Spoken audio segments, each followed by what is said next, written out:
Morning. Just another Tuesday at Catholic Charities, right? Absolutely.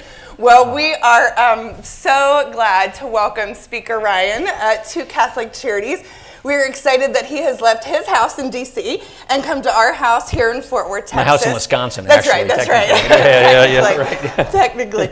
So we are just so glad you're here today. And over the years, you have done so much to try to learn about what we believe at Catholic Charities Fort Worth that it's going to really take to move the needle on ending poverty.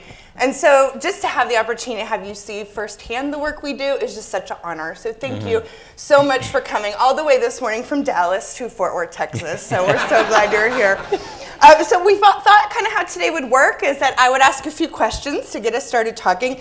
And then I know this is an active group of Catholic Charities supporters and staff, and I know they will be more than happy to start raising their hands and asking you questions as well. So the first thing, you got to meet with some of our clients and case managers this morning. What'd you think? Yeah, so I'm a big fan of Catholic Charities, the Catholic Charities model. Been working on this for a long time, been studying it for a long time.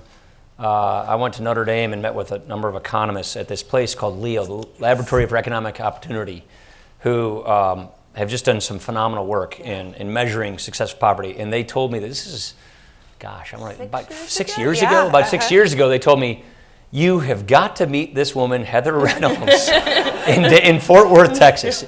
You've got the place where they're perfecting the Catholic charity model is in Fort Worth, Texas. So we've developed this friendship since then. So I just tell you,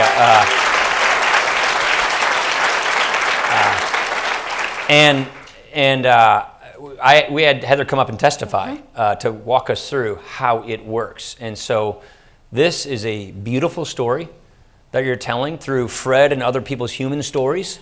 It's a beautiful story that needs to be told throughout all of our communities in the country. And what we're simply trying to do is breathe life into this and do what we can to help see more of this beautiful casework management system replicate. And I really believe this is among the keys to going after fixing poverty and addressing it at its root core to break the cycle of poverty. We have not been able to really get our hands around breaking the cycle of poverty in this country, and we've got to think about how to do that. And you are showing us exactly how that can work. And so I just wanted to come and see it with my own two eyes.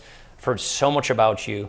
So thank you very much for having me here today, and that's basically why I'm here. Great. Thank you. Well, one of the things that we loved at Catholic Charities that you did when you first, I think when you were over House Budget Committee, you were trying to kind of understand poverty, you were trying to understand where the federal government was investing in poverty. And you had your staff produce a little chart, and I brought it today because we have blown up this chart at Catholic Charities and framed it. Because it just frustrates us so much to look at. If you're someone in poverty, you know, all you have to do to try to get some sort of assistance. And so you were one of the first people to actually lay this out and to look at this. Tell us, you know, what your ahas were. It took us a year and a half to do that. I know, it's so irritating. No, it really did. It took us a year and a half. So, I was a couple of jobs ago chairman of the House Budget Committee, which oversees the whole, federal budget. And I said, well, where's the list of all the federal poverty programs? And where's the list of, how the measurement of success? No such thing existed, nothing. So we spent a year and a half digging through line item of the federal budget, finding out what are all the things the federal government does to try and fight poverty. And then we wanted to see if it was being successful or not, because we were coming on the 30th anniversary of the war on poverty. Right. So that's why we did that. We had 30 years of the war on poverty. We wanted to see where are we? I wanted to come up with a report for 30 years down the road in the war on poverty, LBJ, and where are we now? It took us a year and a half to figure out what all the federal government does, and then there was no measurement of success. The entire war on poverty, I'm rounding here, press, I always fact check you all the time on these little things. The success was measured based on input by effort. That's right. How many programs are you creating? How many people are on the programs? How many dollars are you spending? And therefore, that's how we measure success versus outcomes. Are we actually truly getting people effectively out of poverty or not? And so we put together this report. We actually got assailed by a lot for how dare you, do such a thing. And what we learned is we have 80 different programs from the federal government spending almost $1 trillion a year to fight poverty, and we're not even measuring whether it's working or not. So there were a couple of programs, that do, MCV's one of them, there's some others, So what we then went into is figuring out, well, how do we change the paradigm so that the federal government is not frustrating, displacing, creating barriers and harming efforts to fight poverty, but how can we make sure that all these taxpayer dollars that are going to a good cause are done more effectively, and how do they work in partnership with philanthropy, with the private sector, so that we can all basically harness and harmonize our efforts to an outcome-based approach. Right. And what we learned was really the case management system is the best possible system because it's individual, it's focused, it's customized. It's every single human being has a slightly different problem than the other.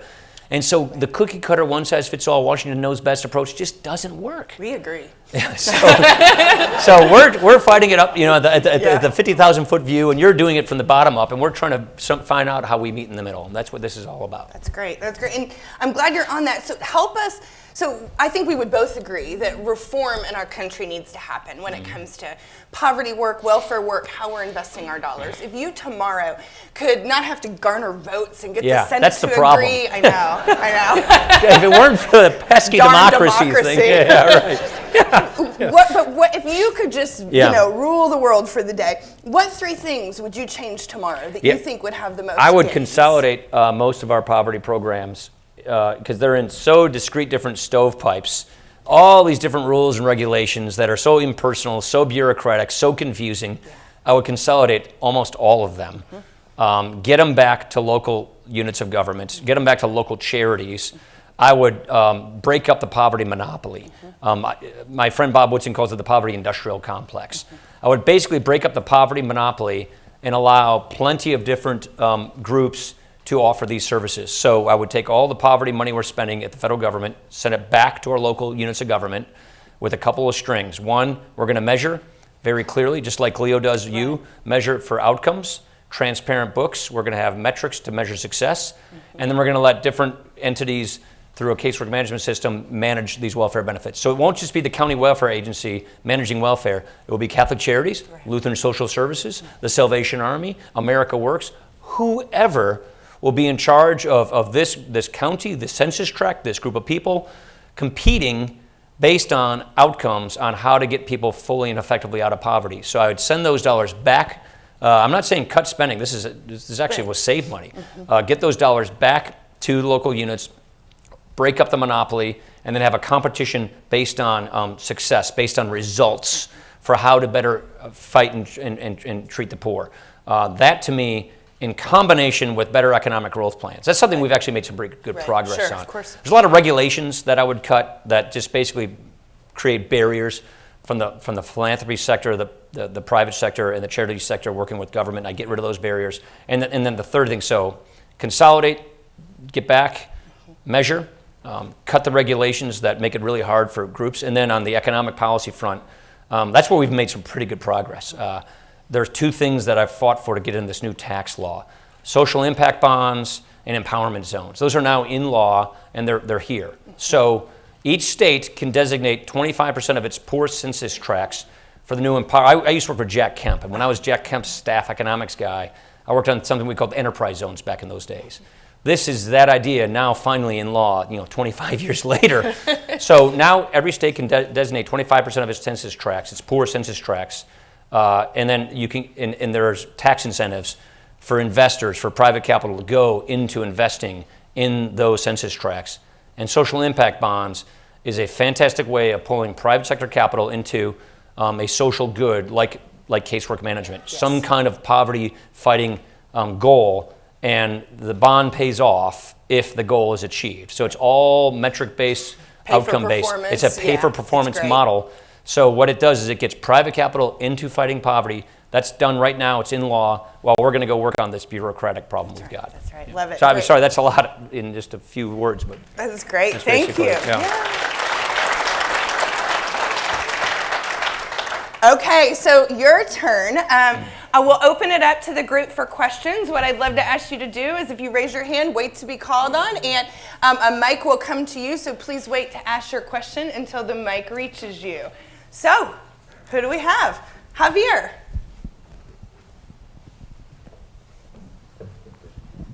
Good morning. Thank Hey, you for Javier. joining us. We appreciate it. You bet. As a volunteer here at Catholic Charities, as you've spoken with Heather many times, we're really in support of the evidence-based work that we do here, making sure that what we do is actually helping the people that are suffering. So I know you introduced legislation to support and advocate for evidence-based legislation. Yeah. So what can you do to help your colleagues across the aisle? I know you had Senator Murray join you Yep. in that legislation as well. What can we Yeah. do, or what can you do to make sure that evidence-based Gets done. programs get Yeah, I'm really get close done? to getting that done into law. Very, very close. So we're just negotiating some final. So back up. Patty Murray and I. She's a Democrat from Washington State. We're friends. She and I. We got the idea from Leo, from the guys at Notre Dame, and Raj Chetty, this demographer who's a Harvard guy. It was the thing I was saying, which is we learned that we spend all this money, but we don't measure whether it's working or not. And so in this 21st century, data century we're in, clearly we ought to be able to measure the outcomes of these programs.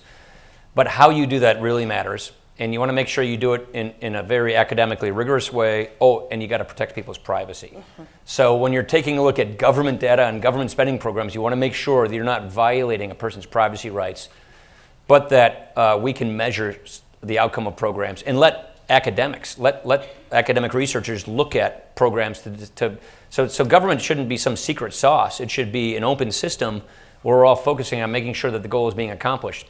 So Patty and I passed a law creating a commission of economists, privacy experts to come up with how should we do this? How should we literally retool the federal government's poverty-fighting system from an input-based, effort-based system to an outcome-based, measurable system? That has now produced its results. We have a bill to implement those results, and we're this close. I almost got it done a couple of weeks ago, but we ran into a couple of hiccups. So we're getting very, very close to getting that done into law. It's past where I am in the House, but we're working through the Senate. The Senate's a real slow place, I tell you. That's a frustrating thing sometimes. So well, as that continues to I develop, I feel very confident we're going to get this done this year. Yeah, we're very excited to throw you evidence-based practices that are working, right, that can be implemented across the country as well. I know Brentley has a question. Brentley, would you mind standing? Good morning. So I know something you've talked about is the issue of the benefits cliff, and I encounter that daily with my clients. Yeah. So I was wondering, how do you propose that we fix this? It's a really good question. So I think there are different ways of going. The benefits cliff, I don't know if everybody knows what I'm talking about. Yep, please do. So what happens is you put welfare, let's just say it loosely, welfare benefits, and a person gets I always speak in charts as if I'm looking at charts in my mind, so that's what these hand gestures mean.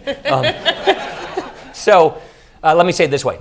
The highest tax rate in America is not 37%, which is now in the federal tax code the highest technical tax rate. The highest tax rate in America is a single mom with 2 kids receiving $24,000 in benefits who will lose 80 cents on the dollar if she goes and takes a job. So it's telling her, don't do it.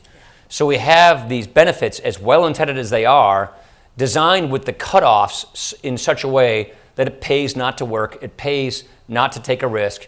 It tells you, stay where you are. So we have the federal government's poverty-fighting approach has basically been described as this. You're stuck in your current station in life. The government's here to help you cope with it and stay where you are. That is not what this country is. That is not what the American idea is all about, which is the condition of your birth does not determine the outcome of your life. So we have to change that approach. And so the way we're trying to focus on the poverty cliff is carrots and sticks. Carrots, I'm a big fan of the EITC. We reformed the Earned Income Credit. It used to be called the Earned Income Tax Credit. We've reformed it in the last tax law. I want to reform it some more. I think it should go to childless adults. That's a part of I hate speaking so academically, but it's a part of the cohort we're having a problem with labor force participation rates. Okay, what does that mean? You got a lot of people who are single, who don't have kids, who aren't working, who are able-bodied, who aren't even looking for a job or aren't in school. So we got to get them into the workforce. And the EITC helps pull them into the workforce by making work pay. And then we've got to change the way these benefits are designed so that these benefits, with the ultimate goal is, it always makes sense to take a step further. It always makes work pay. You take that step to go get a part-time job, you take that step to go to get skills, you take that step to get a job, it's going to pay. And in many cases, the benefits have to be temporary. They can't last forever. You have to have either a work requirement or a time limit. What typically I find works, just the data shows us this, is work requirements work. Just working works, and working with a skill component, education component in many cases works as well. And the last point is, this is where case management really makes a huge difference. Everybody's different. People have different problems, different issues, different barriers, different family situations. So it's impossible to sit in some capital, whether it's Austin or Washington, and design a program that's going to fit to everybody's situation. That is why you need to have customization at the personal level. That's right. And those case managers have to have the tools to make sure that the incentives are all lined up perfectly so you're not running into a benefit cliff. And that's what we're trying to do. Yeah, we find that such a hard thing, Brentley. I think you would agree with the clients we're working with, because when we get them a job, oftentimes they just make rational decisions. Like, well, it doesn't make sense. Yeah, right, they make right. perfectly rational decisions. Right, Yeah. and that's one of the reasons we've set our goal of out of poverty really needs to be at living wage for this area, not for how the federal government defines poverty, so we can get people to a place where it makes sense. That's ultimately. Right. You got it. And by the way, the economy, I mean, here's the good problem we have. Boomers are retiring, and there are fewer people following them in the workforce. What that means is our unemployment rate in Wisconsin is 2.9%. Right. I mean, our unemployment rate's going down. The economy is recovering. The economy is doing much better. I would argue it's a lot of good fiscal policy, but the economy is going. What that means is wages are going up, careers are being offered. There are phenomenal careers that provide living wages with just the right kind of skills that don't require 4-year degrees. No. 2-year and so certificate. 2-year school is cool. We're trying to. That's our new mantra. You know, it really is. It's our new mantra. Kay and I are going to be working on this spring. So it's the perfect time to do this. It's a perfect time because we need the poor. We need people. We need the men and women in this country who can work and who are not working. We need them because we need their talents in the economy. We need them to share their talents with us, the rest of the economy, so the economy grows. And there's no reason why they should not be able to get themselves in a life of opportunity and upward mobility. And so it's a perfect time in the economy and society to do this, because there was ever a time where the people who are marginalized are more needed by the rest of the society. This is it. That's right. Good. Brian, I see you have a question.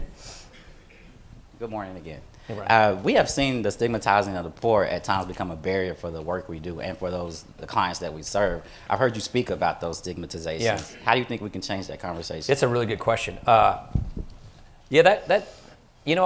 just from looking at this issue, as full disclosure, I'm a Catholic, so so yeah.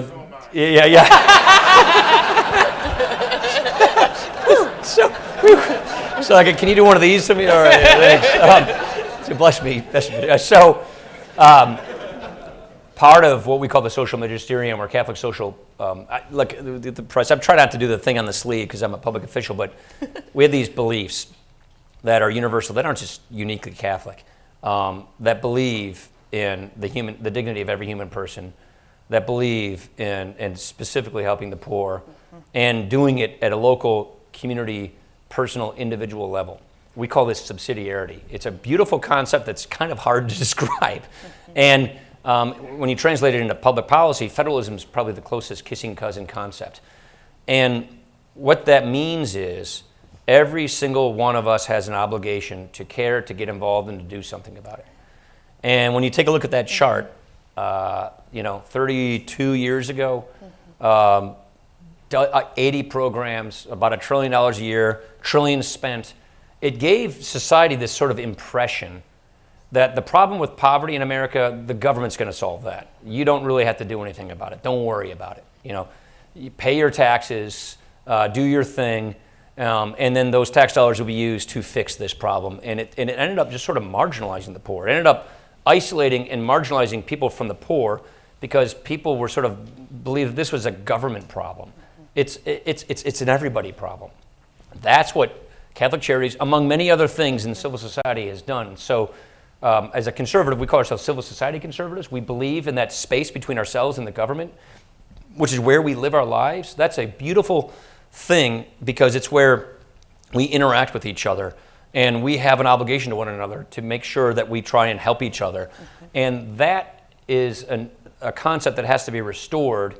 And that's why we say when we're trying to get this thing called government fixed, it is to stop it from trying to dominate. It is to stop the government from trying to take over this entire space and manage the supply lines, but not the front lines of fighting poverty. The front lines of fighting poverty ought to be Catholic Charities or Salvation Army, local groups that are doing a good job at a human, personal level, and the government should provide resources.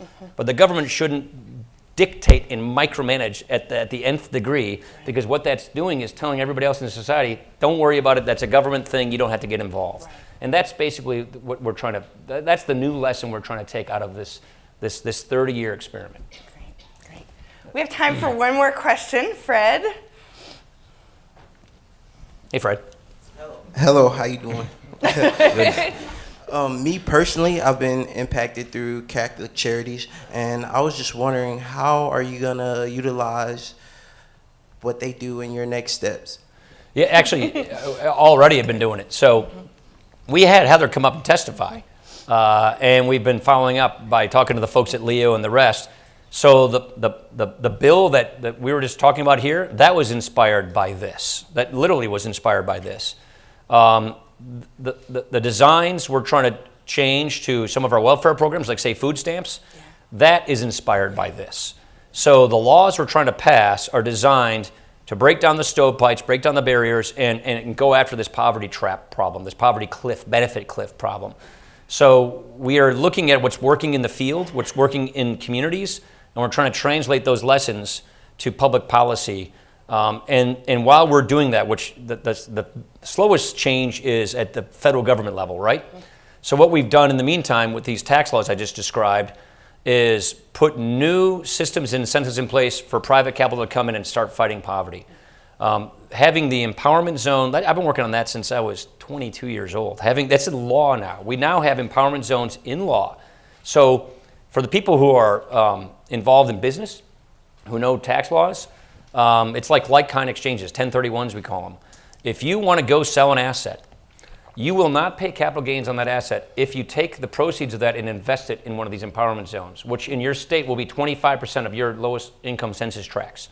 And then if you invest that in this census tract, what is it called? Stop 6? Or what? Stop 6. Stop You got 6, it. yeah. You guys talk strange in Texas. So we just call them census tract. So if you invested in Stop 6, so you can sell a stock or a bond or a business, put the money in Stock 6, not pay taxes. You keep it in that investment in Stop 6 for 10 years, you don't pay capital gains taxes on it after you sell that investment. So what we're trying to do is get capital into these poor areas. It's something that Jack Kemp taught me about way back in the day. Yeah. It's now the law of the land. And then with social impact bonds, we want to be able to put incentives to finance creative ideas at the local level and get private donations to go finance these ideas. And those bonds will pay off and pay out if the metric and the benchmark has been achieved. So it's pay for performance. So in the meantime, we're doing everything we can to get private capital in this area. Again, stop displacing private and local charity with government. Get it going while we go work on the tougher nut to crack, which is, federal benefit designs that are well intended but not working the right way. And that's basically what we're doing. Well, thank you so much for that. And, I just want to mention that who's in the audience today is staff of Catholic Charities as well as supporters of Catholic Charities. And these folks really are the folks who have allowed us to do what we do that you can utilize in your work. And so a big thank you to everyone who's in the room today who's such an avid champion and supporter of Catholic Charities. We're so glad you were here to join us. As a little gift, we see you have cowboy boots, so we didn't need to cover you there. So good job on that. I'm in Texas. We know you like to read, and we know you have tons of extra time on your hands. Right. And so these are 3 of our poverty books that we love that really have taught us a lot about. I've read one of them already. But Hillbilly Elegy? Yeah. Okay. Great. So great book, so for you to enjoy. And so, perfect. Speaker Ryan, we are so honored to have had you here today. Remember, we are always just a phone call away, a flight to D.C. away, anytime you need us to talk to any of your D.C. buddies. And we just thank you for your willingness to disrupt the status quo and to really put front and center the American dream, because that's what we're about at Catholic Charities. So please join me in thanking your speaker. Thank you. Yay! Thank you. Thanks. Appreciate it. Great. Hey. Yeah. Thank you. So Thank you. grateful. We'll Thank walk you. you Yeah. this way.